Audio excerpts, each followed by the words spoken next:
Welcome to the Femsplainers. I'm Danielle Crittenden. And I am Meghan Cox Gurdon. And Meghan, I'm so excited because today we finally get to indulge my long pent-up fascination with the royal family.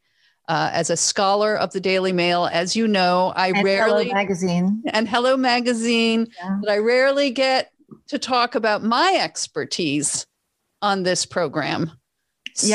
Yeah, I mean, I think that the Crown has given the world a great gift by facilitating this for you. Right. We have this, very expensive production. And really what it leads down to is that you get to interview Charles Moore about your favorite topic. And I think that's entirely justified. I'm glad the money has been spent. Well, Charles Moore is, in fact, our guest today. And I'm going to just give you the little short bio, which is, of course, that he's the official biographer of Prime Minister Margaret Thatcher. He's written 3 very thick doorstop size volumes on this, and the last of it, and they're amazing. And he's a great writer and what I like about him, a gossipy writer too. So he's always got great stories. But the last of those volumes came out earlier this year. But he's also former editor of the Daily Telegraph and the Sunday Telegraph. He's still a columnist for the Telegraph. But most of all, he's a royal expert, Meghan, and this allows us, and he knows everybody. He knows everybody in this world. He's dined with them, and he's just been made a baron by the Queen, and we're going to, of course, ask him about that. But Meghan, the only disappointment is, as much as I love you, you've always been a very reluctant gossip about these things. It's very frustrating when I want to vent about Meghan Markle and I turn to you and you're just like, Danielle, I really don't want to do this. Actually, Meghan Markle, I'm not actually an enormous fan of gossip. It often makes me uncomfortable, and it feels, uncharitable chat about others makes me feel uneasy. Having said that, I do carve out an exception for Meghan Markle, who I think is a wicked woman and is ruining lovely things. So there you have, there's my soft spot. But I mean, look, the royal family has been an object of fascination, for generations in my own family. When I was a little girl, my mother used to take me to England every summer. So I have a long family history. Essentially, my mother's side of the family were South Africans. They resettled in the UK, and I grew up with very little money. But my mother would scrape together the pennies every year, and she would take me over to Britain. And one of the feature events of every trip that we made was to go on a long nighttime walk around London, and she would always take me to Buckingham Palace at night. And I remember I kept, when I was probably 7 or 8 years old, I kept a chip of paint from the gates of Buckingham. You chipped the gates? I was a royal fangirl. I used to compose like adoring letters to the Queen when I was a child. I absorbed sort of royalism from my. Anyway, and then you married into. And then I married an Englishman. Yes, I was going to say tabloid royalty or newspaper royalty. Newspaper royalty. Yeah. Your husband Hugo worked for Charles at. Yes, well, I think we like to say he worked with Charles, but yes, he did. Charles was the editor of the Telegraph when Hugo was on that paper as a leader writer. Anyway, but anyway, so getting back to the gossipy idea, we also lived in the UK during some of the time of the events that are being depicted in the current episode of The Crown. I guess this is very referential, but really the whole Charles and Diana stuff. And, you can't help but being fascinated by it. And at the same time, it's always made me uneasy to chit chat about it. So I'm looking forward to talking to Charles now and hearing what you have to say. I guess I'll have sort of adjacent gossip that I can. Your gossip adjacent is what you're really trying to say. Well, one of the things that I think the stories of somebody like Charles, dispelling some of the magic behind the royalty, and I just mean the very practical details about being a royal, which maybe came as a surprise to someone like Meghan Markle. I mean, Diana was actually of higher social rank than the royal family from her, the Spencer family in England. Meghan Markle, of course, was not even Hollywood royalty, let's be fair, as she's often depicted. And so to enter into this extremely strange world, I mean, Americans know about the class system, but it's rare you ever get to really glimpse into the true upper class of British society, let alone the monarchy.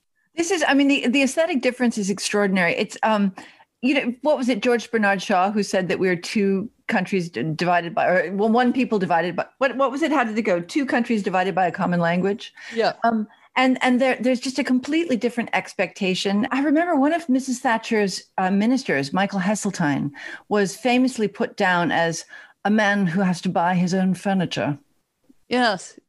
Because if you have to buy your own furniture, you're not grand. And if you have clean and fresh curtains of the sort that an American might aspire to have, it says something about your family. Well, the waspy elite, up until a generation ago, carried that on over That's here. Right. Yeah. And then if you went to someone's grand Hamptons estate, it had the same aesthetic. It was like the used 20-year-old sofa and like this whole nouveau riche, I guess is what they would look at it as, is definitely. But in Britain, it seems to still be that way. And last year, just before COVID in the fall, David and I were in England, and we went and visited Windsor Castle for the first time. I'd never been there. And it looks like a kind of government-run house that, even though there's a kind of gilded grandeur to it, I think it was FDR who referred to the White House as the crown jewel in the federal correction system. Like when there's a kind of bureaucratic imprint. That's true. I think that's true with Windsor Castle. I mean, it's certainly not a cozy residence, but I don't think it's there are private apartments, presumably. Yeah, they have their private apartments. But even the grand rooms have a kind of utilitarian practicality about them, that obviously they have to move tables out, like whatever. But there was something, I guess, about like and if you've been in the White House, there's a kind of government issued quality to it. And the furniture, some of it is exquisite, but a lot of it is just there because in the end, it's a public space. Right. And even though this belongs to the royal family, it is for public use and display for the public. So it's a fascinating thing that I don't think we understand. And I don't think the Crown really captures either. So I'm very curious. We can ask Charles about all that. Yeah. All right. Well, let's bring him on and stay tuned. We'll first have a message from one of our sponsors and then bring on Charles. I love giving personalized gifts over the holidays. They're original and show you've thought really hard about the person receiving them. Well, here's a line of Luke's personalized hair products that any woman in your life would love to receive.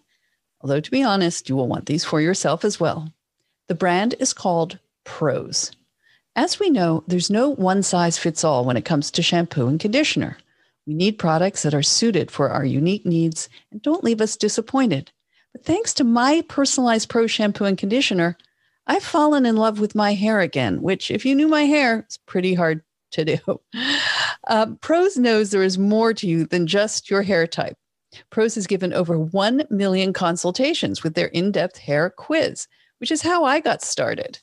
So when I went online to order, it was really fun. They asked me this very detailed quiz about the quirks of my hair, not just that it's thin and dry, hello middle age, but also about my eating habits, my workouts, and even my zip code, which is how it knew I'd need something to combat the summer humidity of Washington, D.C. And with their algorithm and over 50 billion formula combinations, Prose determined a unique blend of ingredients to treat my exact concerns. Well, the products arrived just beautifully packaged with my name on them, which is super cool. And after a month of use, my hair really is. It's softer and shinier, fuller and stronger. I noticed that I don't now have to wash it every day like I used to. It looks great for days. And I especially love the leave-in conditioner and pre-mask shampoos. I use hair dryers and curling irons sometimes. So I feel that those products are really protecting me against them. For the holidays, I discovered they have a limited edition leave-in sparkling hair oil. So even if you're not going out to any parties this season, you can bring the holiday party to your hair. I know I will. And the greatest thing about Prose is if you're not 100% positive it's the best hair care product you've had, they will take the products back, no questions asked. So Prose is the healthy hair regimen with your name all over it. Take your free in-depth hair quiz and get 15% off your first order today. Go to prose.com/femsplain. That's prose.com/femsplain for your free in-depth hair quiz and 15% off. And just look forward to having beautiful hair.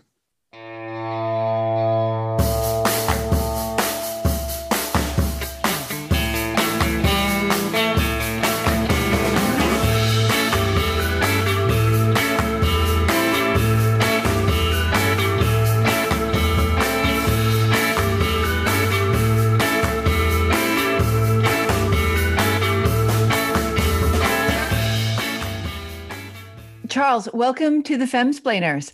I just want to say quickly before we get going, I have you down here as Baron Moore of Etchingham or Etcham. How should we pronounce Etchingham or Etcham, and how, more importantly, should Danielle and I, address you?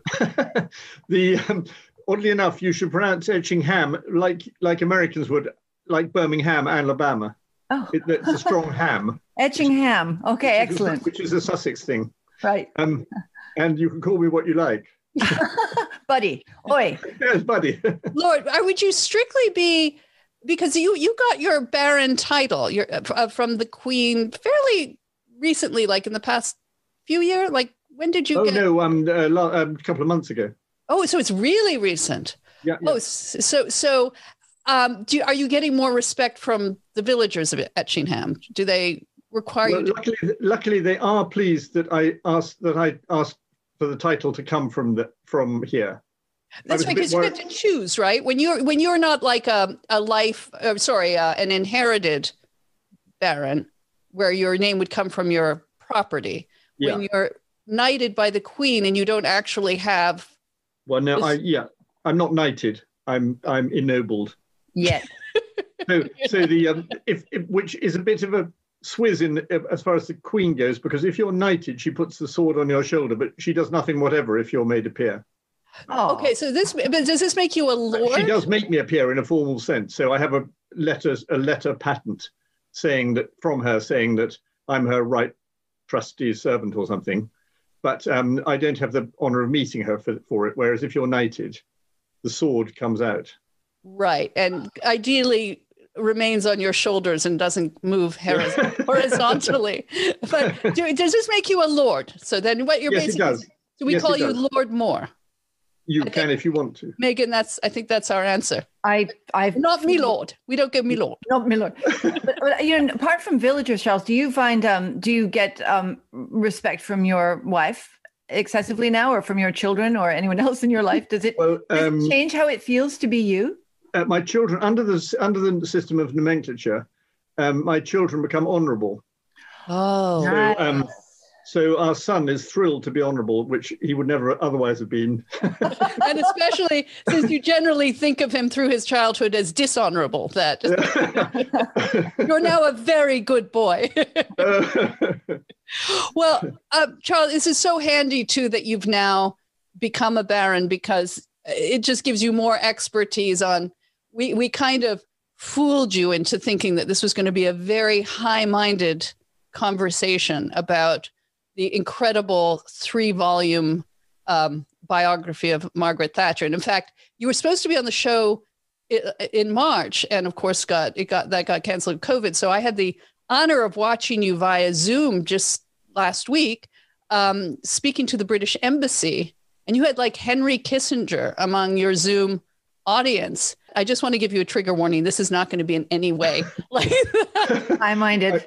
I was under no such illusion, Danielle. Don't worry. And over here in the United States, of course, everybody is sort of mad about the Crown series.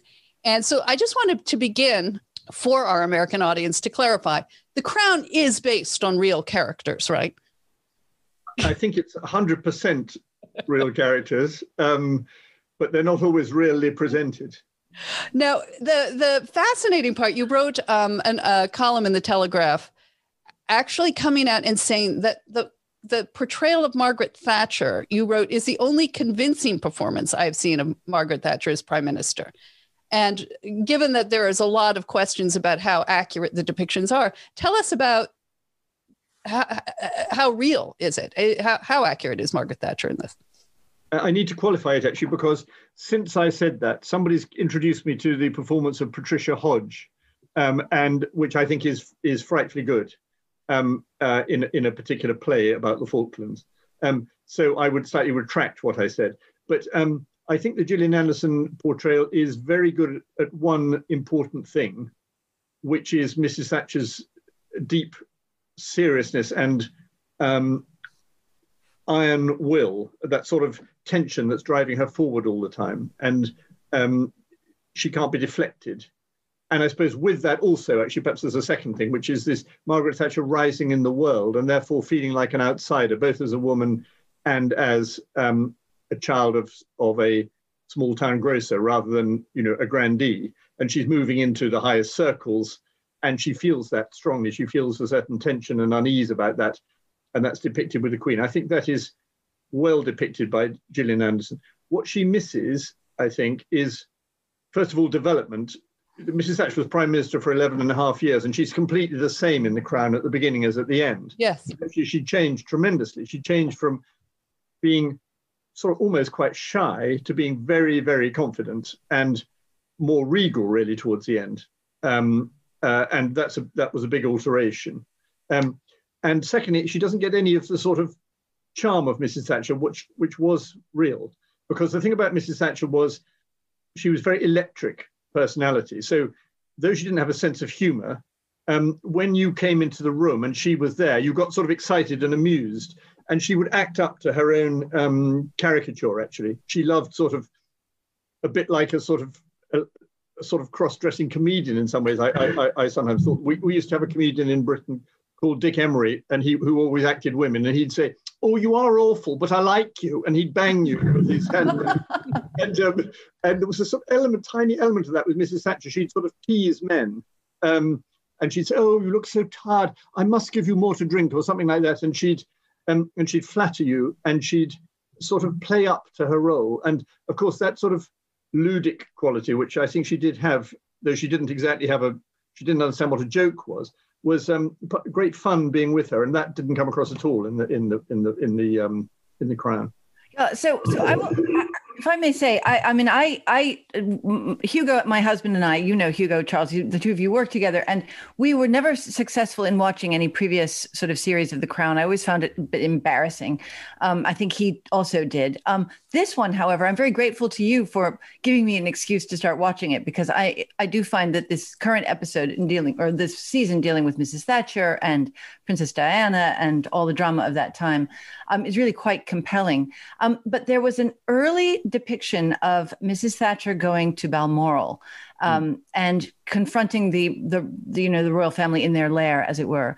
And I was shocked. And I'm sure some of this is done for theatrical effect, but the open rudeness of the royal family towards this woman prime minister, middle-class woman, and Mrs. Thatcher's own, both her sort of inability to sort of adapt to her environment there, and also her kind of courage throughout, just sort of not being deflected even when people were openly rude to her at dinner.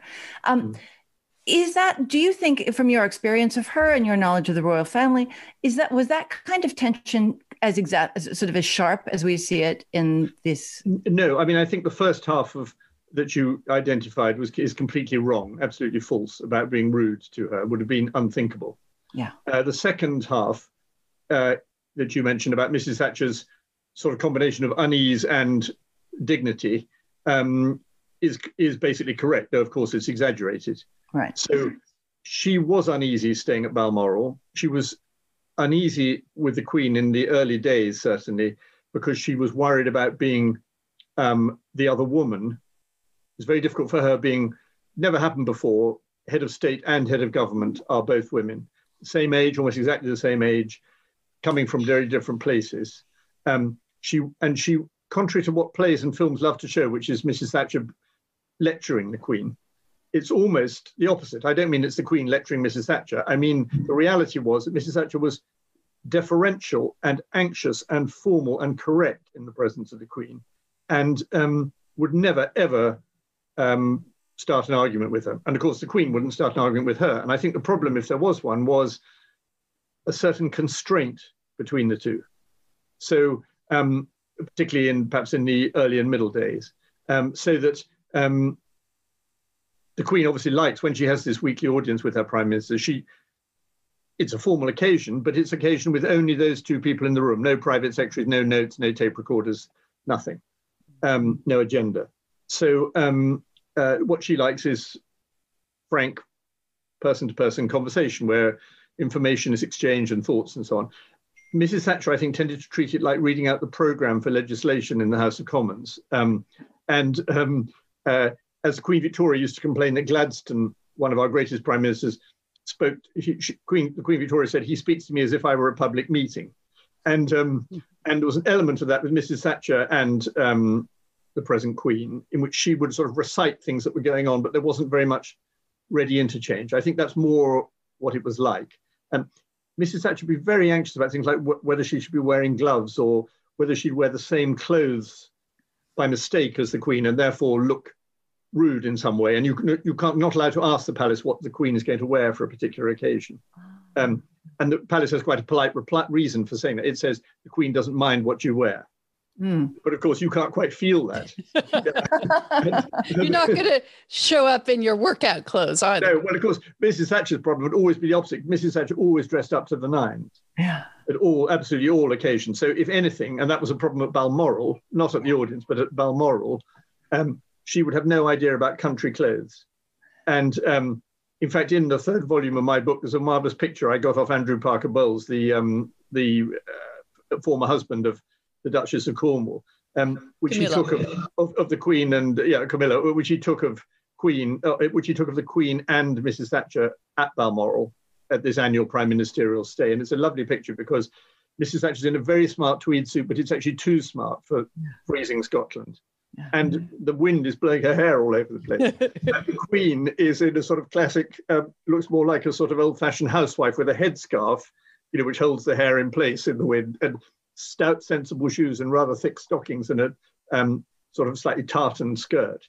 And to complete the picture is a corgi looking away as if in disgust. I like that point, Charles, that you make about not knowing what to wear, but because, of course, historically, when prime ministers or leaders are men, there's never an issue. They have a uniform. It's a suit.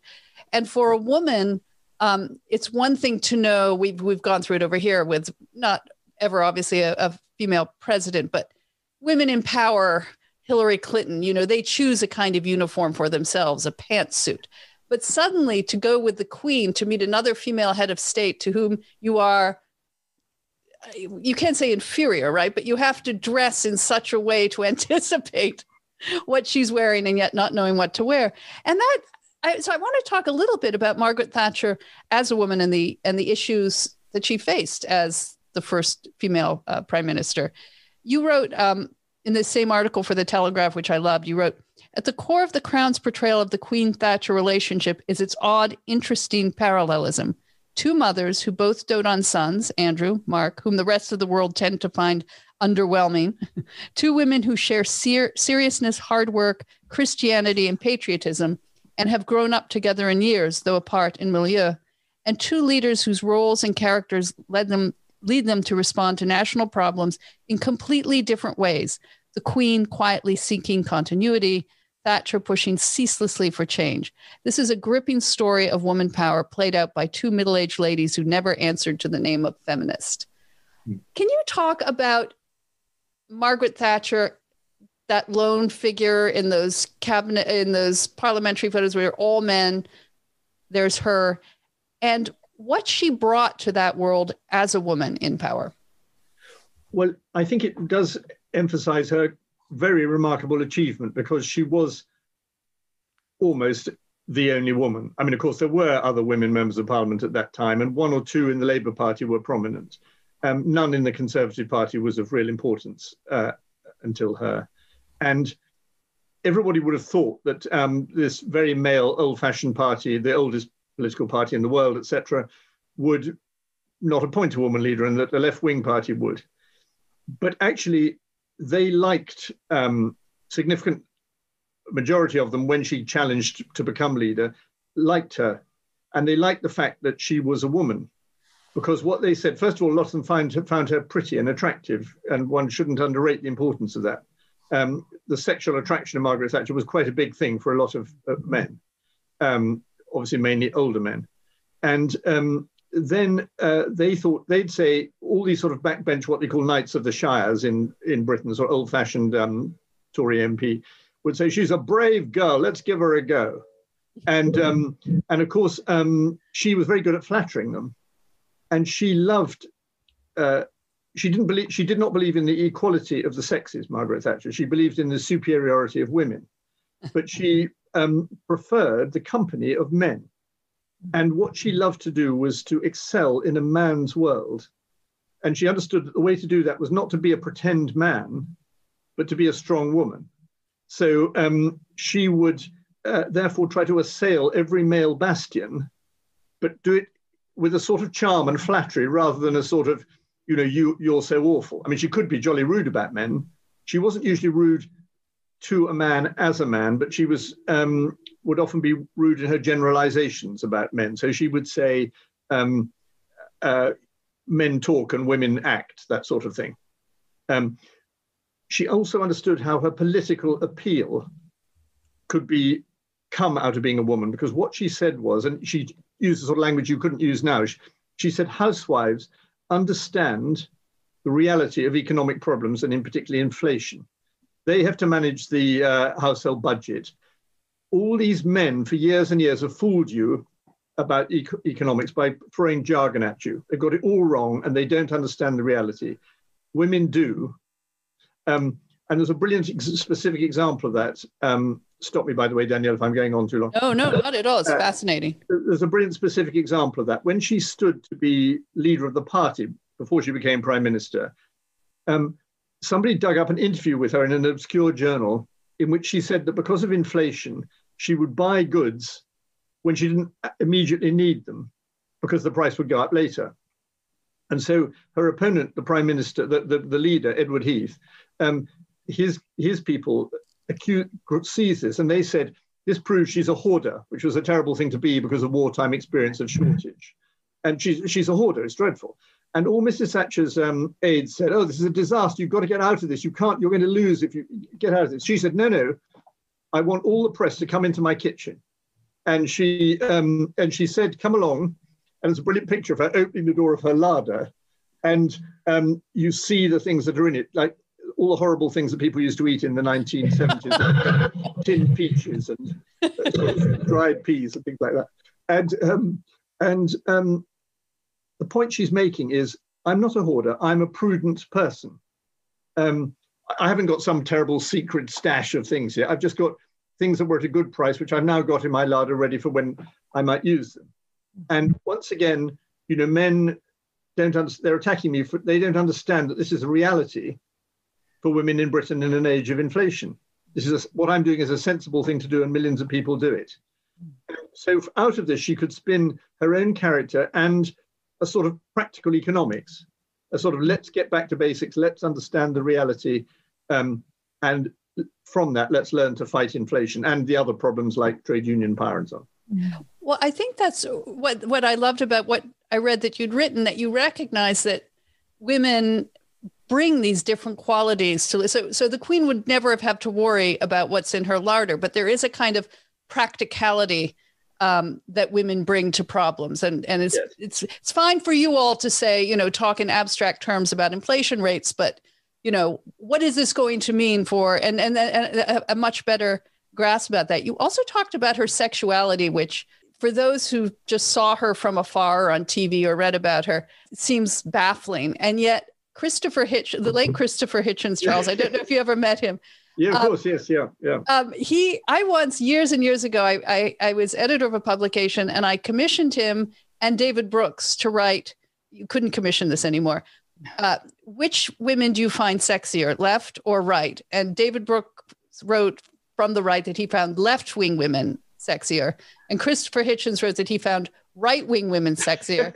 And one of his chief examples was Margaret Thatcher. He said he met her. She got all kittenish and flirty. She took the parliamentary, I guess, what do you call it, notes or whatever program? Yeah, order paper. Yeah. Order paper. And she rolled it up and she tapped him on the bum and said, "You naughty boy."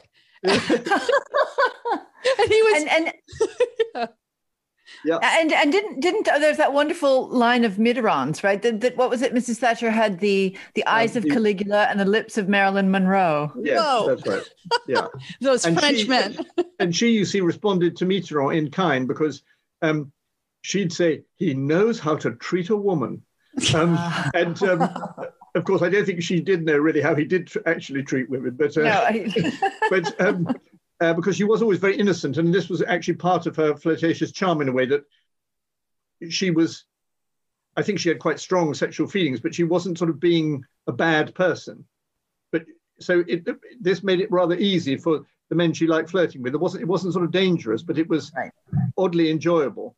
And I think there was no intent to the flirtation. No intent, except that she understood its importance in power relationships because, particularly in international diplomacy, she was brilliant at that. And where she was often pretty bad at dealing with her cabinet colleagues in that way. But when it was trying to get on well with an important leader, she knew if she felt a sexual attraction, she knew how to develop that. And she felt it, I think, very much. Sexual is perhaps too explicit a word for what I'm talking about, but you see what I mean. Yeah, sure. She felt it very much with Ronald Reagan. She felt it very much with Mikhail Gorbachev, and she felt it with Mitterrand. And she absolutely did not feel it with Helmut Kohl, the leader, great big fat, enormous blobby leader of Germany, who she got on with famously badly. Yeah. But it could really make a difference, I think, in those relationships. After all, this I think literally had never happened before that anywhere in the world, really, that a democratic leader of first rank could have sexual chemistry with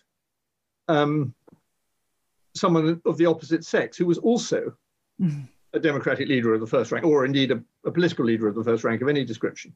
So it was exciting for both sides. Yeah. And it made a diplomatic difference. So, for example, perhaps the most extreme example is King Fahd of Saudi Arabia, who absolutely adored Mrs. Thatcher and thought of her as a very sexual being. And there is, I'm exaggerating, but it could be said that the Al Yamama contract, which was the biggest defense contract Britain ever procured, was essentially procured by Mrs. Thatcher's sex appeal, which she turned on to King Fahd in the most incredible way. I mean, there are extraordinary photographs of her listening rapt to what he says and so on.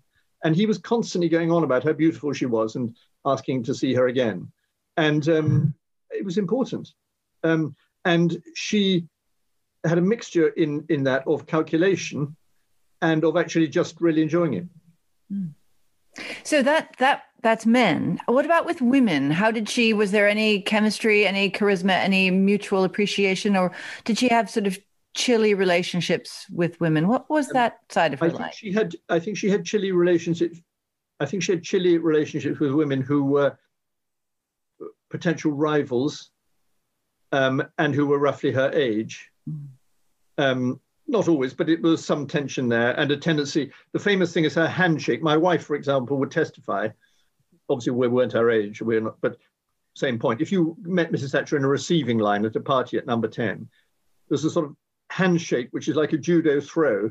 So she'd, if it was for the woman, she'd take the hand and chuck the woman over her shoulder, as it were, to get her out of the line so she could shake the man's hand. And, and that was really, really marked. And she often couldn't remember the names of wives, where she could remember the men's names. But she, because, as I say, she believed in the superiority of women, she often appreciated older women who had wisdom, like Dorothy Hodgkin, the famous scientist who taught her at Oxford.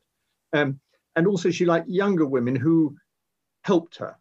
So she had a very cozy relationship with all her secretaries and private secretaries and that sort of thing, or both sexes actually, but particularly the girls the diary secretary, the people who would help her choose clothes. And that was all cozy and domestic and like being at home on a sort of grand scale. And she would be very kind to them. All those people loved her, whereas her cabinet colleagues usually didn't love her. But she was rather very sweet and considerate to those close people. And she sort of was a bit like a mother to them, actually. But that's interesting. That's true very much of that generation of women who, Meghan, you and I sort of came up under, as it were, that there was always complaints that they would not promote the sort of younger women who might be their rivals. And also we're quite bitter. It's easy for you, but I had to like claw my way up. Was there anything like that to Margaret Thatcher, or she could control men more easily, maybe? She didn't do the "it's easy for you" bit at all, but she did feel the tension and difficulty. She felt the tension and difficulty of it all. And when I was trying to imagine for the books what it was like for her, I tried to imagine it the other way around. So I tried to imagine what it would be like for me if I were Prime Minister and I went for these meetings for a cabinet of 21 women. And I thought, God, that'd be absolutely thrilling. I would really want to get up in the morning to go and do that. It'd be so perpetual. Not every man shares that, Charles. Well, anyway, that was my feeling. And I think that's that would be petrified. I think that's what Mrs. Thatcher felt the other way around. Yeah. She wanted to go in and she wanted to impress and conquer these men. And, they're mostly intelligent men and she was interested in them, but she also wanted to dominate them. And that's what she did. Well, I think it's danger. I think she absolutely loved it. You see, one of the reasons she was in so long is a lot of prime ministers, though they rarely want to leave, get terribly fed up with it, really. That it's so oppressive and difficult. And she really, really didn't. She absolutely loved it. It was very hard sometimes, but she loved it. Well, this has come up a little bit now with Kamala Harris and her husband are going to be, for the first time, where we'll have a female vice president, and there's questions about what to call her husband. But this idea of wielding your sexuality as power as a woman is so out of fashion, and yet it is something, as you point out, that maybe we could learn from. I mean, the Crown shows are actually cooking for members of her cabinet in Downing Street. Did that really happen? Yes, that did happen. Yeah.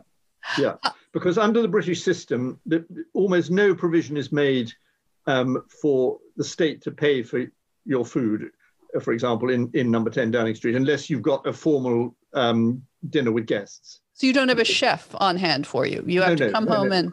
Yeah. So in your flat, when you're which is in the building, if you're having dinner, that's entirely up to you. You've got to get the food and prepare it, or pay somebody else to do it out of your own money. And Mrs. Thatcher she wouldn't normally go out and shop. She didn't have time for that. But somebody who worked for her would go and buy rather dull frozen meals, and she would heat them all up and give them to people. And if people were working late on a speech or something, she would do the cooking and ply them with drinks. And it was all very informal.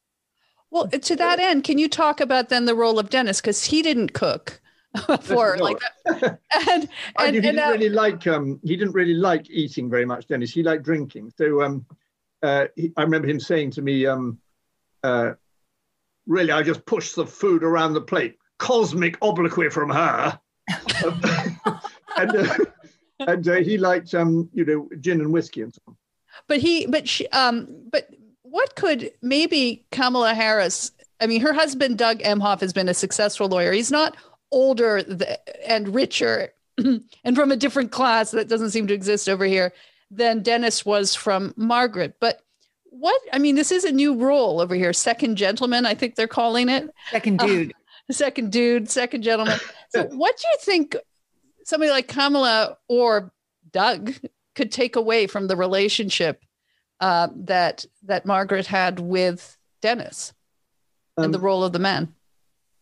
Well, in a way, Dennis could be said to be quite like what people would now think of as the ideal modern wife, because he had a career of his own, but he was also totally loyal. So he had his own life in a way that wives are now encouraged to have, but he was there for her. This was assisted by the fact that because he was 11 and a half years older, he retired just about before she became prime minister. So he retained various directorships and things, but he was around. And so he could always be helpful to her and not be sort of overworked and harassed. But I think that was important because he was the person she could trust. And also he had full experience of life and business and been in the army and the war and so on.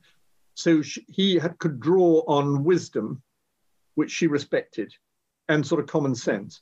And though she, as I say, didn't like sort of man talk and certainly didn't like dirty jokes and the sort of what he would call chummos, where they all play golf together and so on. She liked the fact that he had that world and that he was sort of coming out of a non-official, informal sort of world of men of the world who knew how it worked and had fun together and liked to drink and were sort of commonsensical. Also, of course, he understood money, and so he could explain money, and he had some too. I mean, not huge amounts, but so he could make her secure, and he could explain a balance sheet to her and all that sort of thing. And he was good on telling her whether he thought a company was really bust or not. And he had a good nose for who was a wrong 'un and who was straight. So he was good. She was rather naive about whether people were loyal or not. He was acute about that. So Charles, I have a question for you about Mrs. Thatcher in this, the way that she's being presented on screen now with the crown. I mean, I the other day, to the scandalization of my family, referred to the crown as Anglo porn.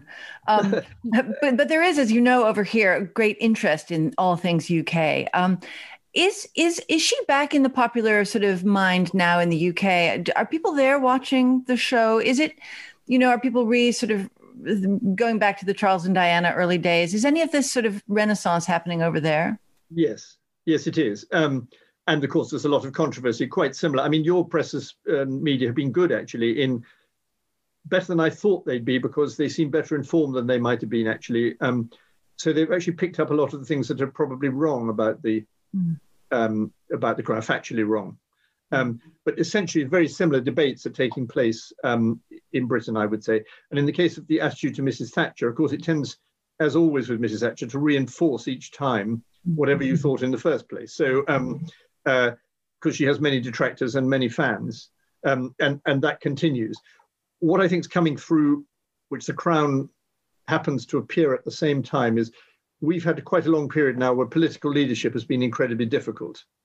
And it's been very hard to accomplish anything. I mean, I would say that's actually been going on since mid to early Tony Blair, so most of this century, both parties suffering the same problem. And so there is a recognition, even among people who can't stand Mrs. Thatcher, that here's somebody who did an enormous amount for an enormously long time. How on earth did she manage that? People are very interested in that. And I think that's one of the, to me, I mean, I'm just enjoying The Crown, whatever parts are fictional, what are not.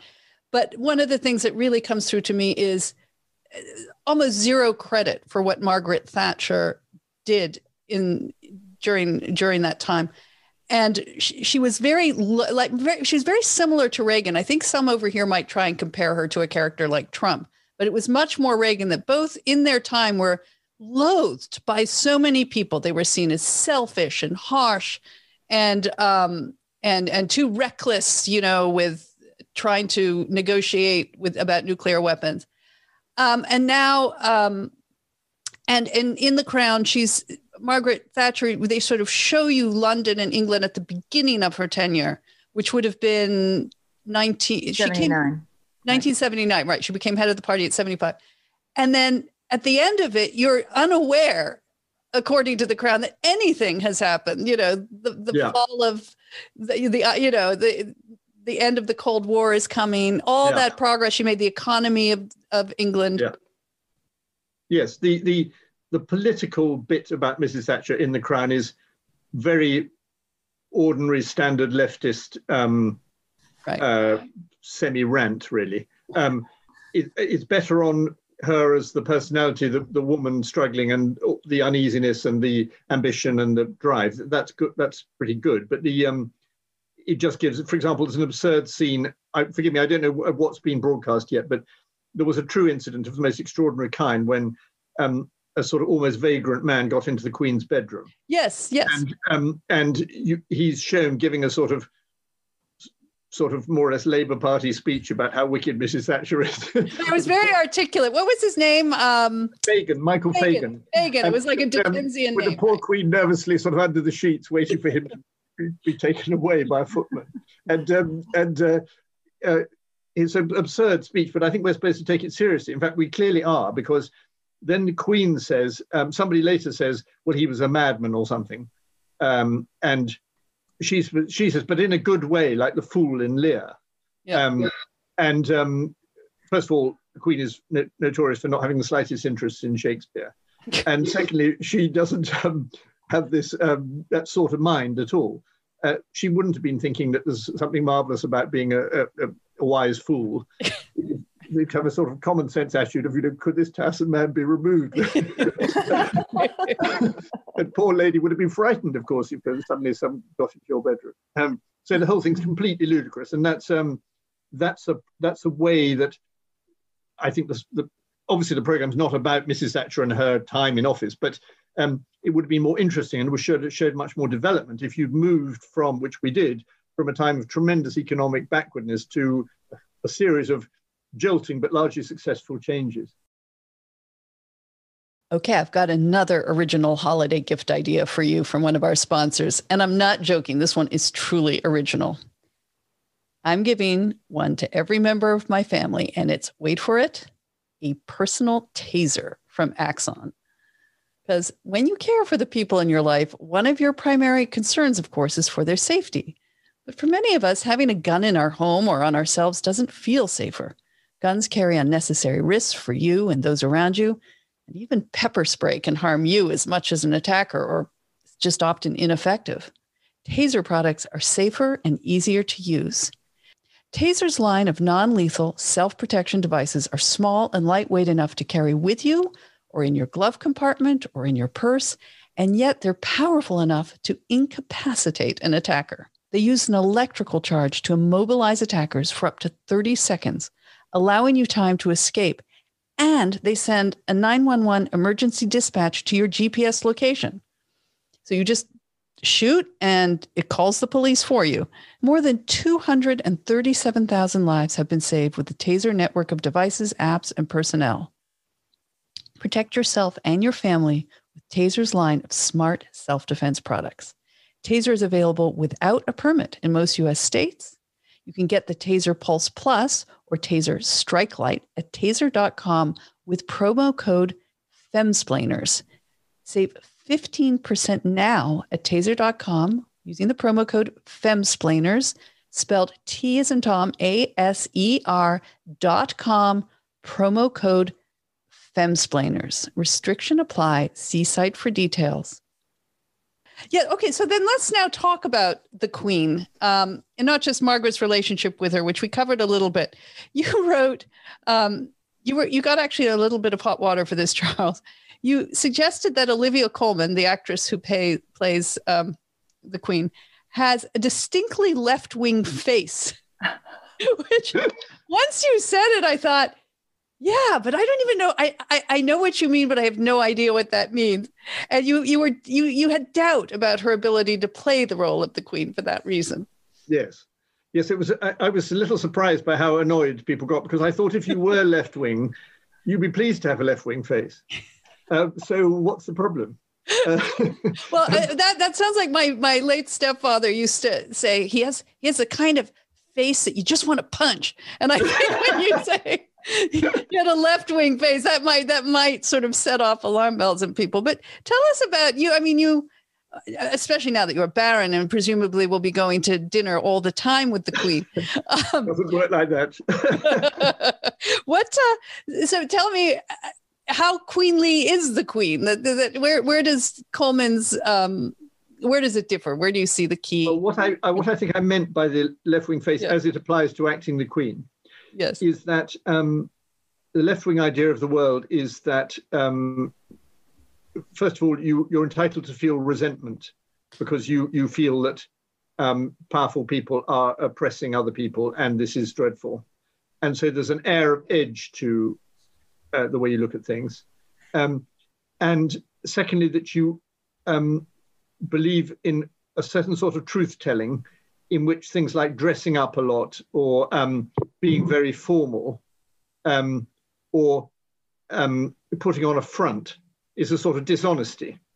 And a lot of left-wing people feel that, so they can be quite grumpy when you deal with them, because they think it's a sort of a bit of a cheat if you don't express that. And of course, the Queen, who certainly isn't right-wing either, that'd be quite wrong to call her right-wing, just doesn't have the wings. I mean, she's the Queen. So and that's, I think, everything to understand about the Queen is that her deep, profound, lifelong sense that she's the Queen. So that is a role which she completely fills, and therefore what she has is not so much to do but to be, and therefore she has to be sort of inscrutable. You mustn't be able to see, except on rare informal occasions or ones of collective grief, let's say, at some terrible national disaster or something like that. You mustn't be able to see what she feels. She must express feeling, but in almost a formal way. She must. I found a wonderful example of this years ago of how the Queen behaves. She got a draft for a boring speech she had to make visiting a British city. Let's say it's Huddersfield. And the draft said, "I'm very pleased to be in Huddersfield." And the Queen crossed out the word "very." The reason for this is that she wishes to behave in the same equable way towards all her subjects, rather than to flatter them and pretend that a particular place is very important. It's not that she's got anything about Huddersfield, it's that she must be fair and she must have a lifelong relationship with the whole lot. So she's the opposite of a politician who'll say, it's great to be in Huddersfield. Huddersfield is the greatest part of England or whatever. Exact opposite. And so all that, the fascination, I think, about the Queen as a character is trying to sort of see how behind that mask, which she feels she must maintain, there is something going on, and yet she mustn't disclose that. Someone like Olivia Colman, who is a very good actress, I hasten to say, can't quite do that. So what you get in the way she portrays the Queen is you're constantly getting, I think, too much of the inner truth. The previous one, Claire Foy, who did the young Queen, I thought was brilliant at this. Yeah. Because you could, the truth was would flit across her young face, but would be suppressed deliberately by her need to present the correct front to the world. And that I don't think Olivia Colman can quite do. So I have a question about, I guess this is endlessly fascinating, right? The degree to which what is projected on the screen echoes or does not echo reality. But one of the things I've been very struck by is just how exquisite all the interiors are. The royal family move through, vistas of loveliness, inside, outside, wherever they are. But this seems somewhat at odds with what I understand. Danielle, do you remember a few years ago, or actually quite a long time ago now, somebody disloyal in the in the household took photographs of the Queen and Prince Philip at breakfast. Do you remember? And they had little Tupperware Tupperware, exactly. I mean, the imagination wants to think of them dining off silver at every meal. And actually they lift a sort of, a little bit more shades of Mrs. Thatcher's little, flat than what we see in this. I mean, is there in fact, I was going to call it a seamy underbelly of domestic life, but when you yourself have penetrated these royal interiors, is it all completely deluxe, as if by Hollywood, or is there more of a sense, there a bit of plastic here and there? Well, of course, everything is beautifully looked after because it's very highly staffed up.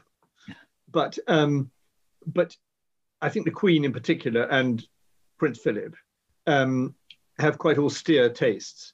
So, for example, if you look at, and you have to remember the difference too between their private, what you might call their private houses, like Balmoral and Sandringham, and their royal palaces like Buckingham Palace and Windsor.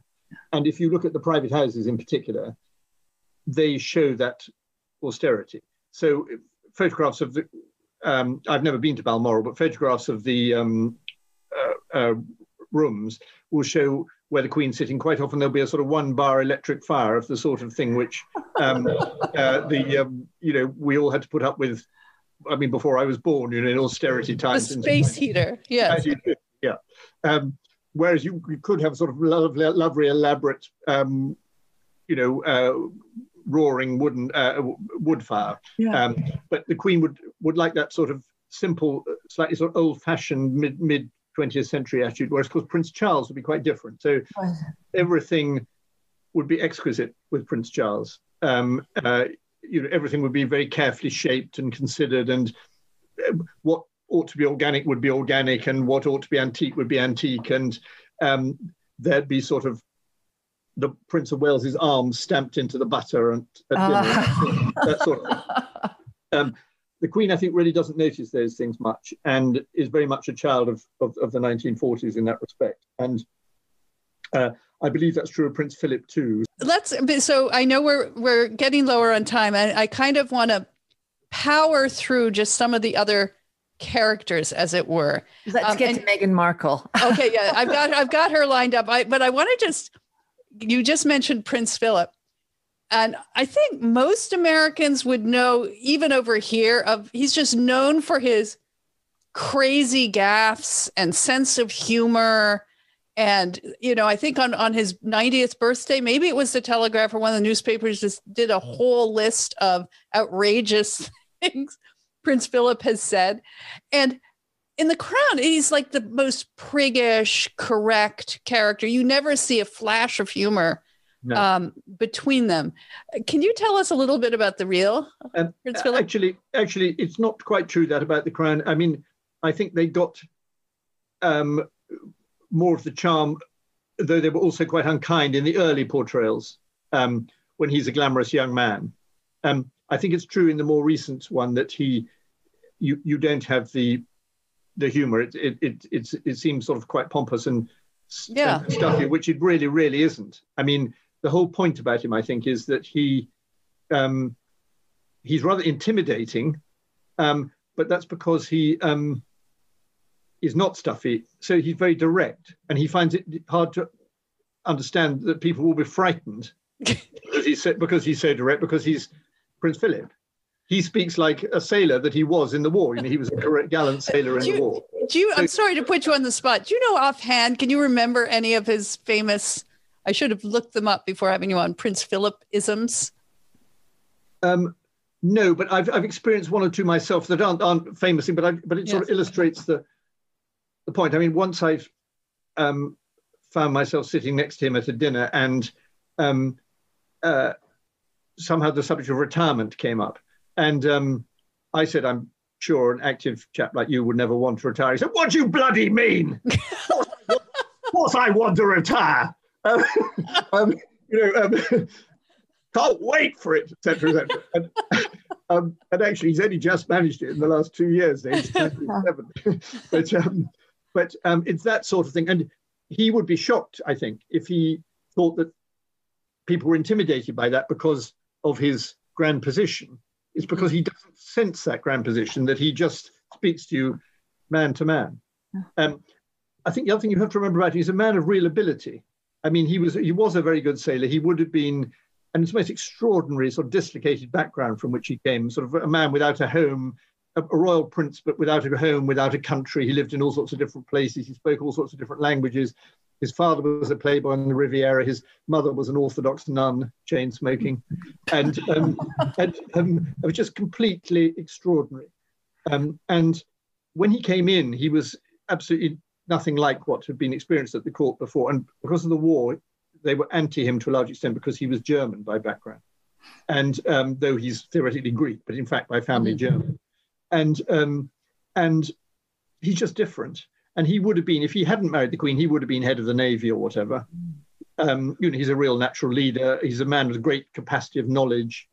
And I think there's an element there of frustration in him that wasn't possible because of his role, but also of great humor. So he and Dennis Thatcher got on very well as the two people walking behind the two women, and would share all the jokes, which were not so prevalent between the two women. Charles, what about the the portrayal of Princess Diana and Charles, is that painful for people returning to those scenes now in a way? I mean, she was such a complicated figure in the culture. Everything had sort of gone quiet with her. It's Camilla is now in the position that she's in. Sorry, I shouldn't be presumably referring to her that way. I'll just call her Camilla. Come on, you're buds. Yeah. Yeah. But she, Camilla is now really in the fairy tale position, and Diana is brought back before us again. And I just wonder, so how is that playing culturally in the UK? And what is it like for you, having known these people, to see this portrayal on screen? Well, of course, there's lots of debate about it, and it revives some of the discussions. Though I noticed that the passage of time has helped, because people are less angry about what happened then. So they're a bit less judgmental and a bit more sort of just reflective. I think the portrayals of the two, of Charles and Diana, are good, particularly Diana. I think Charles is a bit caricaturish. But of course, it's terribly unfair to show all these things that we can't possibly know what was said. And broadly speaking, as you'd expect, because there are elements of cliche in The Crown, impressive though it is in some ways, it takes the easy course in which Diana is entirely the wronged one, and Charles is cold-hearted, which actually I think whatever may be said about the Prince of Wales, I don't think cold-hearted is the right word at all, actually. That's all unpleasant, I think.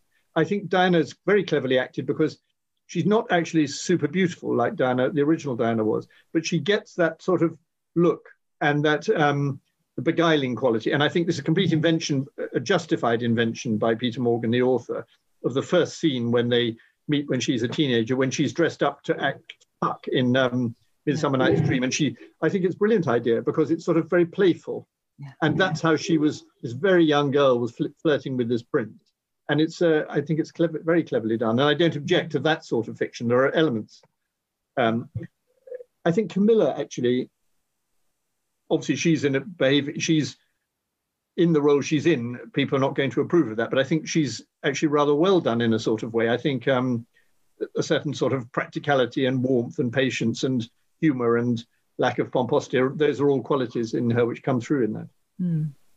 I want to lastly ask you, especially in comparison to Diana, about Meghan and Harry. Just before we do, I realized there was something I wanted to ask you when we were talking about the Queen. We were all gripped by Donald Trump's visit, and all, there was much made of all the faux pas and things. But did you ever, how would she greet a president like that? What would she make of a character like that? And did you hear anything afterward about the visit and how it went from the royal perspective? I think they felt it went well. I mean, I think you have to remember with the Queen that, and I think this is what she says to people about all these things, and I'm sure it's true. This wouldn't be quite her expression, but it's one damn thing after another. She's met everybody of any importance in world affairs for 75 years. And she goes through it all, and she doesn't look back at it much, and she does it very well, and she goes on to the next thing. And she actually thinks it's unhealthy to go back over it. And I mean, of course, she thinks things are funny and will tell funny stories to her intimates, no doubt. But I think you have to understand the absolute complete identification, as I've mentioned before, with the role. So she knows she shouldn't be saying indiscreet things about all these important people. She's seen the whole thing. She's not exactly bored, because she could easily have given up and abdicated, but she just does it. She does it all the time. Hundreds and hundreds and hundreds of these people. And they come and they go, and she stays. And well, I guess that's to your point about Diana. And I think maybe their view of Meghan is, even though it seemed heartless at the time, that when they took in Diana, and she was thrown in just such a difficult situation, being 19, marrying the man that she thought she was in love with, but clearly wasn't that in love with her, even if he found her attractive at certain times. But that sense of which took place with the other royals, including Charles and Princess Margaret. We'll just get on with it. We all have problems. Just get on with it. And if Diana had problems and was puking up her dinner at night in the royal toilets. It was like, well, she'll just have to get on with it. I mean, is that fair? And is that a little bit of how they dealt with Meghan? Because there was some discussion when she first came into the family, they were going to like, oh, we're not making that Diana mistake again. And now the pair of them seem almost fully estranged over in Los Angeles. So estranged from one another, you mean? No, estranged from their royal family. I mean, estranged from their, exactly. Yes. I think partly because of the nature of monarchy and partly because of the generation that the Queen is and the war, the whole idea of dwelling on your feelings and worrying about how unhappy you are is very alien to her. So it's not that she would be unsympathetic. It's not that she wouldn't care about whether people were feeling sad and so on. It's that she does believe that you have got to get on with it, and that it's not good royal behavior to behave otherwise. You're always on parade, and you must do your duty. And you mustn't imagine that your misery will be much more special than anybody else's misery. And you must recognize that there will be a lot of misery in your life, and it won't be made less miserable by being royal. Quite the contrary. And therefore, that's it, really. And it doesn't mean there's no sympathy, but you mustn't think that it's all about you. And there's another point to bear in mind, which is that, in a way, monarchy is a ruthless system because it entirely depends on the order of succession. And therefore, really, somebody like Prince Harry, now that his elder brother has children of his own, is of no importance whatever in the purpose of monarchy. He's not going to be king, short of some catastrophe. I can't remember what he is in line to the throne now, but it'll be something like sort of 8th or something. And so it's not going to happen. And the system, almost without thinking about it, reacts to that. And that's why people lower down the order, like Prince Andrew, like Harry, sometimes find it difficult. What am I supposed to be doing? And the answer actually about what they're supposed to be doing is basically shut up and do what's asked of you, or retreat from public life. And that's very difficult for people, understandably. And also they're very famous, and particularly in the age of social media, they're very famous. And they sort of think they've got to say something which will, quote, make a difference. But this is a mistake. It's not helpful to the monarchy, and it's a mistake for them because it's a hiding to nothing. So, in fact, Harry has broken both those rules. He's not gone quietly into private life, and he's not doing what he's supposed to do. I'm afraid I think that is right. And it's sad because before he did this, he was brilliant. He was a very happy-seeming, one of those people, like Diana, actually, with a natural gift for making everyone in the room feel good. No pomposity, great sense of humor, readiness with people, no affectation of being clever or I know more than you or anything like that. Just as a soldier, for example, very direct with his comrades, great fun, charming with children. Everybody thought, oh, good, Harry's coming. Yeah. But now when we have these he seems to me like somebody who's been sort of captured by one of these sort of cults in Central America or something. Well, it is actually. And has to sort of called Hollywood on screen, because he's being held hostage by his kidnappers, and it's so sad, and he's so unhumorous now and so miserable. It's a tough economy for everyone right now, and especially for small businesses. We all have to do more with less, and suddenly for small companies, every single hire is critical.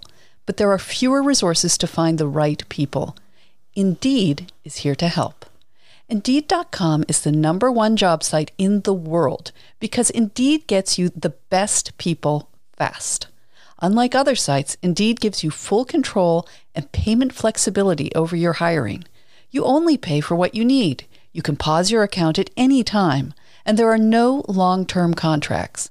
Plus, Indeed provides powerful tools to make your search that much easier, like sponsored jobs, which are shown to be 3.5 times more likely to result in a hire.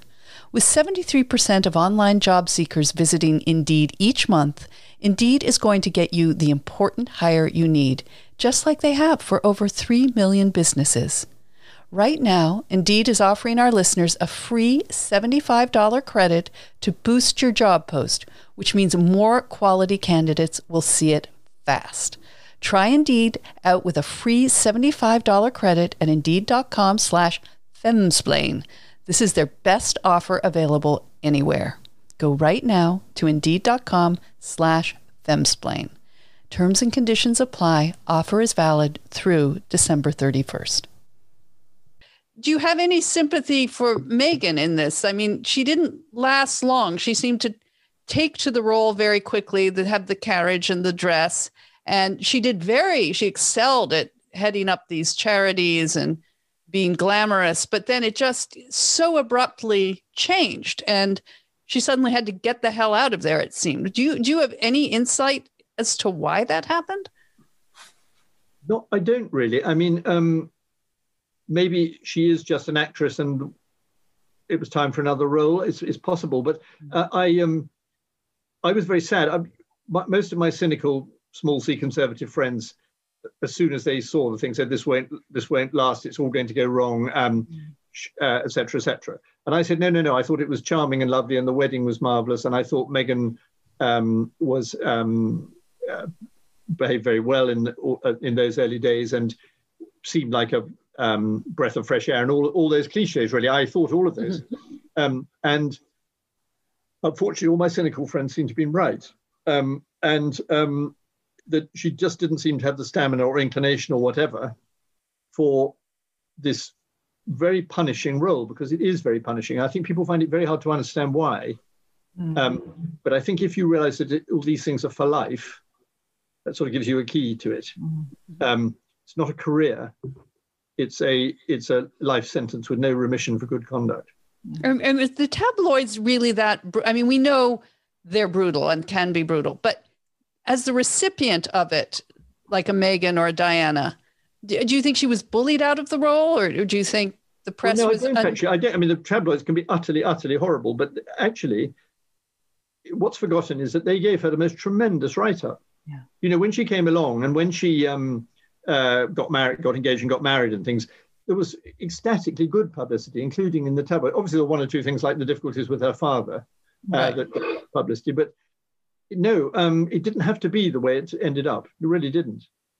Yeah, I was remembering that there was with the tabloid treatment of Meghan, there was what happened with her and the royal family seems to have accompanied this enormous cultural revolution that we're experiencing. And maybe it was expressive of that. But there was a lot of talk over here about comparisons in the coverage, that Kate Middleton was treated because she was white with adulation by the tabloids, and Meghan because she was Black, which, by the way, I just want to say I had no idea she was Black until she got married and I started seeing the coverage. That's because you don't read any of the great gossipy magazines that I do, Meghan. She's just a pretty woman. I mean, anyway. You got a nice tan. Yeah, nice. Yeah. Okay. So she's rested. She's done. But you know, that her experience of being in the royal family was somehow expressive of this great systemic racism question. And she seems to be, you know, very much a participant in the social justice cult, I think we can call it, or the critical race theory cult, whatever term, intersectional cult. And therefore that, you know, what might have been in an earlier, I don't know, with a different woman or a different generation might just have been, well, yeah, these are the knocks you're going to get. This is the British tabloid system. That's how they build you. They knock you. These things happen. Somehow it seemed to have a much more grave interpretation given to it. And maybe, I don't know, again, that's me speculating really, but it seems to be of a piece with them moving to the United States and announcing, you know, their various social justice initiatives. Yes. And it's regrettable because there, as you say, so Prince Harry is manifestly less happy seeming. Yes. That's one of the problems with this cult is it doesn't make anyone happy. There's no way out of it, right? No, absolutely. I think the Kate Middleton comparison is very unfair because Kate Middleton could easily have been mocked for all sorts of reasons, partly to do with, you know, by the standard of the British royal family, humble birth. And it could have been alleged that her parents were on the make and all that sort of thing. And that which it has actually at times. Which it has been sometimes, yeah. But basically that doesn't stand up to reality because they've all behaved with great propriety. Yeah. And they have not gone shouting their mouths off about everything. And the Duchess of Cambridge, as she now is, does her job very carefully and very well. And nobody can really wrong foot her. I think one of the problems with the Meghan situation and Prince Harry is that it would be one thing to go away and say, right, we don't like it and we're going to forge new lives. But what they tried to do is they said, we don't like it and we're going to try and forge new lives and we want to stay part of the royal system. That's how all these negotiations began. So they wanted to have their cake and eat it, which I know is Boris Johnson's often stated ambition, but pretty difficult in the royal setup. And you may remember that they set up a thing called Sussex Royal, which was supposed to be a sort of business, but of course was using the word royal. So they were almost literally trying to trade on being royal without the restraints that are constructed to prevent that sort of thing within the royal family. So this actually couldn't be tolerated. And in fact, the Queen, I think, handled it pretty diplomatically and carefully, and discussions went on. And gradually the sort of divorce, if you like to put it that way, was accomplished without too much acrimony. But you can't have, if you look at it from the monarchy's point of view, you can't have a sort of pretend other monarchy or a sort of different focus of loyalty. And by the way, if you attempt it, you won't succeed. I mean, the nearest historically it came to it in modern times was when the Duke of Windsor became the Duke of Windsor, when Edward VIII abdicated because he wanted to marry Wallis Simpson. And then there was a real danger, because he actually was the king, that people would go on saying, well, really, he is the king. And he was not completely averse to that. He was a man of poor judgment. And this, of course, is something very much in the Queen's mind, because she's only the Queen because he did abdicate and her father became the king. And her father behaved with propriety, as his elder brother had not. And the Queen both greatly admires her father and greatly resents her uncle, I think, because she didn't want to be Queen. She had a nice private life being the daughter of the Duke of York. So this is a sort of, Meghan and Harry are a sort of minor repetition of those problems. And unfortunately, they don't realize how minor they are. So they've taken punts that haven't worked, I would say. I know. I think there's nothing sadder when you think of what he was before Charles, when you see Harry being photographed, in his baseball cap and T-shirt, handing out food at some LA food bank. And you think that's all very worthy.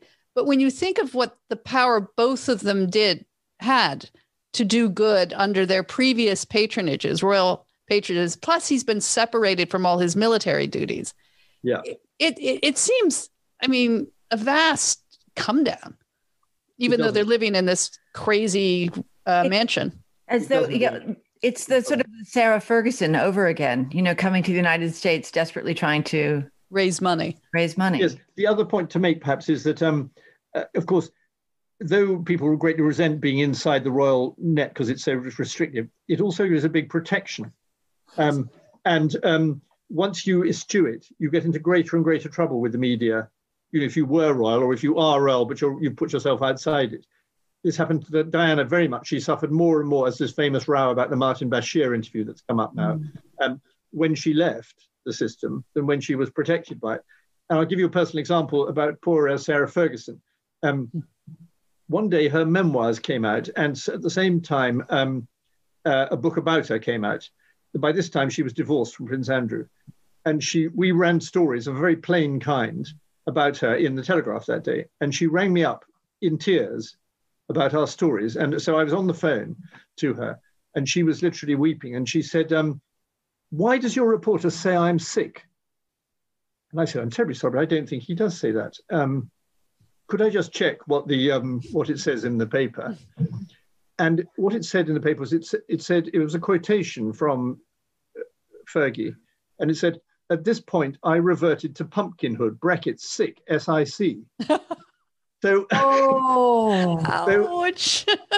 I thought, poor lady, because she doesn't have the protection of a private secretary, etc. anymore, she's just reading newspaper over the breakfast table. Yeah. She doesn't know what the word SIC means. She thinks she's being described as sick. And so she rings up an editor. We didn't mean sick. We meant if she'd still been royal, she couldn't possibly have done that. They would have, the man said, well, I'm sorry, man, but actually sick is spelled with a K or whatever. No, it's like sick and thick. All right, Charles, so this has just been so wonderful. And you've been such a patient Virgil of The Crown and its characters. We really appreciate you doing that. Gives my tabloid obsession a kind of academic gloss, which I truly appreciate. But, thank you for coming on, and such a pleasure. Thank you both very much. I really enjoyed it. Thank you.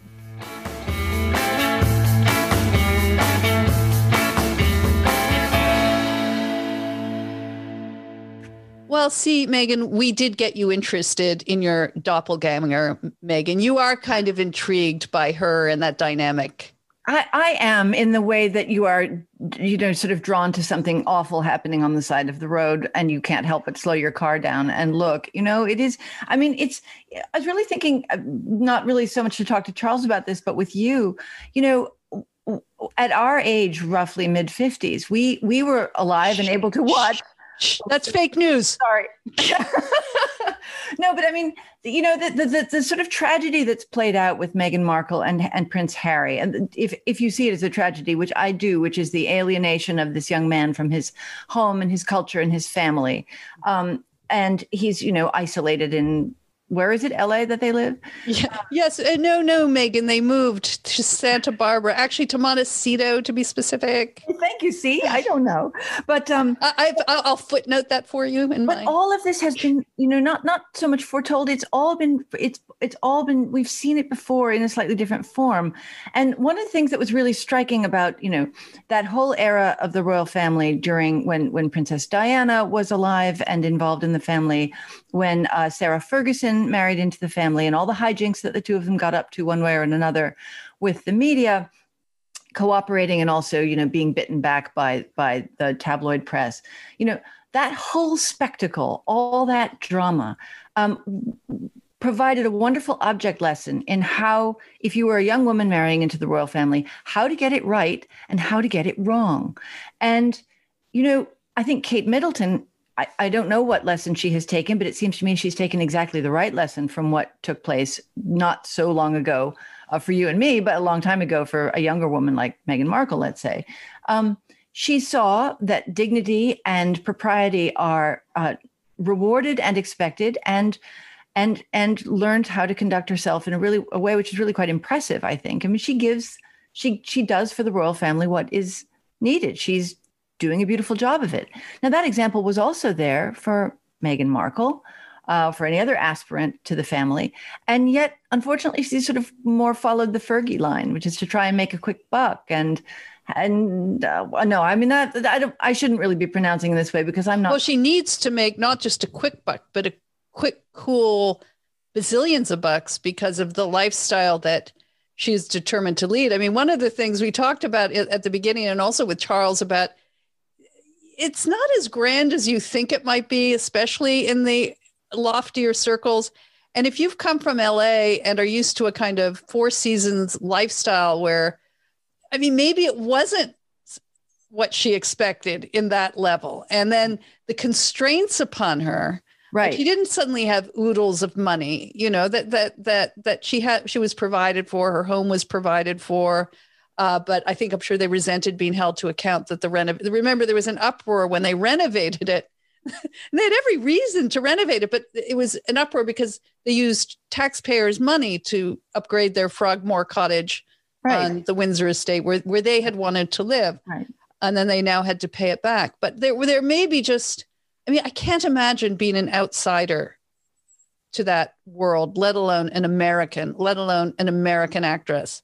Right. But it's going into this and discovering it is not even a little bit like you expected. Right. And as Charles said, it's a life sentence. It isn't, right. It's not like your job. It's 100% of your life is then given over to this one way or another. When, 100% of Harry's life was being royal, and now 100% of Meghan Markle's life is being married to Harry, who was royal or whatever. Right. But second fiddle royal, as Charles pointed out, because there was no actual need for them.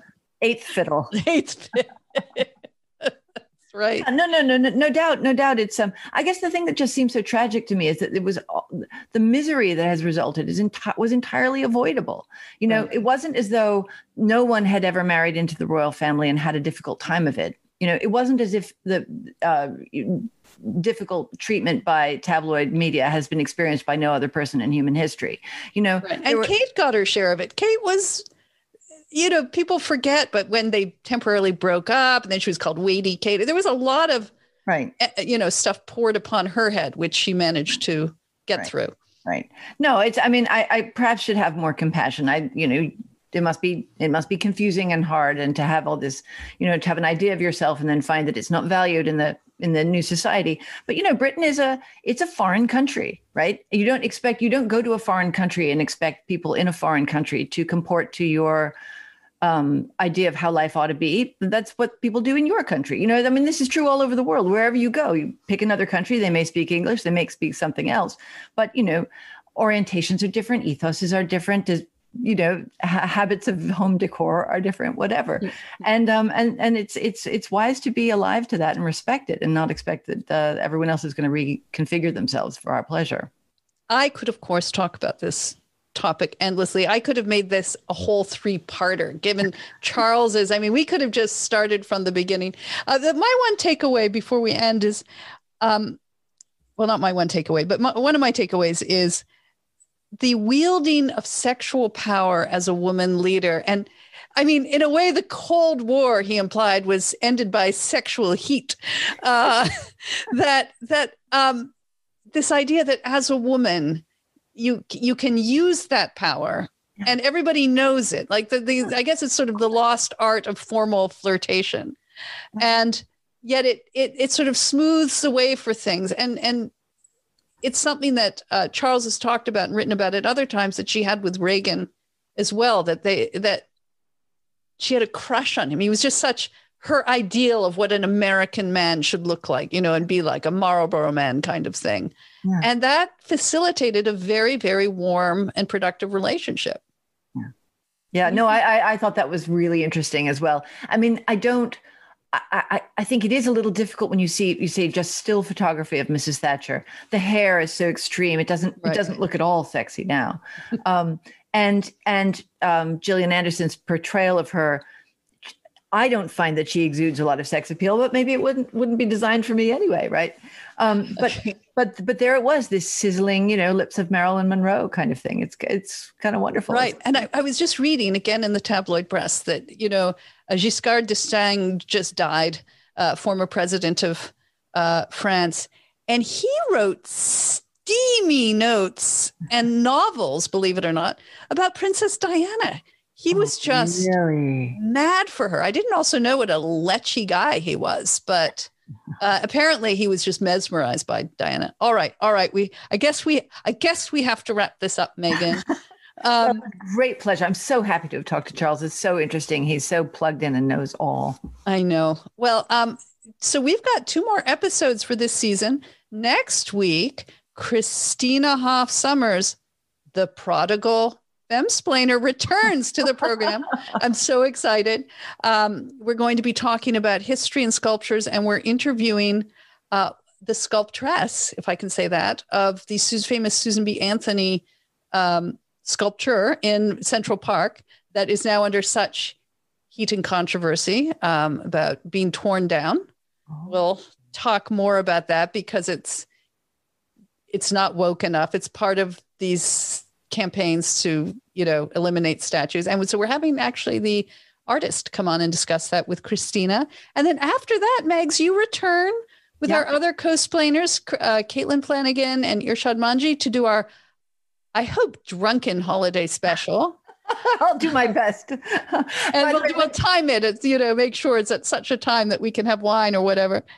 And I just want to thank you all. And Meghan, you especially, for coming out to our Patreon, our cocktail party for our Patreon and Glow subscribers. Oh, that was fun. And it was kind of naughty, actually. There were some naughty bits. What were the naughty bits? I wouldn't. Maybe we shouldn't reveal them. I don't think that it's a word I would like to say here for. All right. Well, then that's just those you missed. Those of you who missed it. It got steamy. It got steamy. And you can join the next one. We're going to have a holiday party this month. We're starting to do them monthly.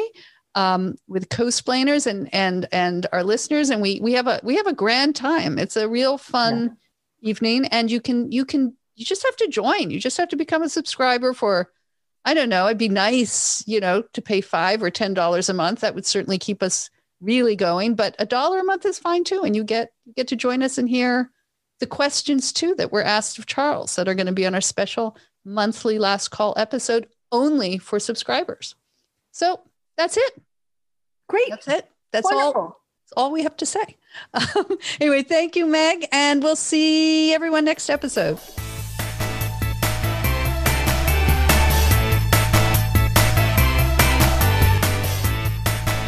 The Femsplainers is a weekly podcast carried on the Ricochet Network and available pretty much on every podcast platform. Follow us on Twitter, Instagram, and Facebook, and watch video of our interviews on YouTube. You'll find links to everything, plus how to contact us directly at femsplainers.com. We survive and depend on your support. Like the show? Consider donating as little as $1 a month at patreon.com/femsplainers and get our exclusive monthly bonus episode, Last Call, in which you get to join the conversation with our guests. And there's much more. And a big shout out of thanks to our audio and video editor, Nat Frum.